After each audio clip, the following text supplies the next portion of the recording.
মঙ্গলবার নয়াদিল্লিতে প্রধানমন্ত্রী নরেন্দ্র মোদীর সরকারি বাসভবনের সামনে বিক্ষোভ শুরু করে কংগ্রেস। রাহুল গান্ধীর নেতৃত্বে ওই বিক্ষোভে মোদীর পদত্যাগ দাবি করা হয়। এ সময় রাহুল গান্ধী, প্রিয়াঙ্কা গান্ধী ভাদ্রা ও সমাজবাদী পার্টির প্রধান অখিলেশ যাদব সহ বিরোধী জোটের একাধিক নেতাকে আটক করে দিল্লি পুলিশ। এ সময় পুলিশের সঙ্গে ধস্তাধস্তিতে আহত হন রাহুল গান্ধী। এর আগে শিক্ষার্থীদের উপর লাঠিচার্জের তীব্র সমালোচনা করেন বিরোধীরা। বল প্রয়োগের ঘটনায় নরেন্দ্র মোদীকে ক্ষমা চাওয়ার আহ্বানও জানান রাহুল।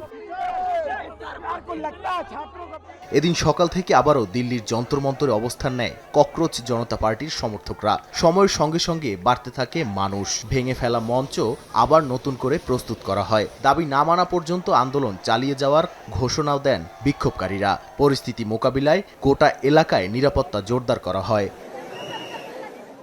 ককরোচ জনতা পার্টির আন্দোলনের প্রতি সমর্থন জানিয়েছেন তারকারাও। আন্দোলনকারীদের ওপর পুলিশের দমন-পীড়নেরও সমালোচনা করছেন তারা। আলোচনার মাধ্যমে সংকট সমাধানের আহ্বান তাদের।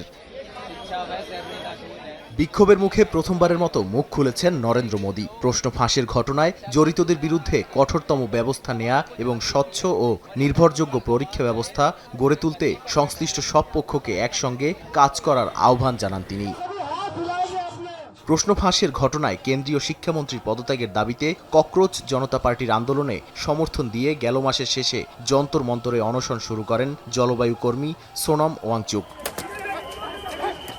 সোমবার পার্লামেন্ট অভিমুখে বিক্ষোভের ডাক দেয় সংগঠনটি। বিক্ষোভের এক পর্যায়ে শিক্ষার্থীদের উপর চড়াও হয় পুলিশ। এ ঘটনায় দেশ জুড়ে সমালোচনার মুখে পড়েছে বিজেপি সরকার। নাদিম মারজান, সময় সংবাদ।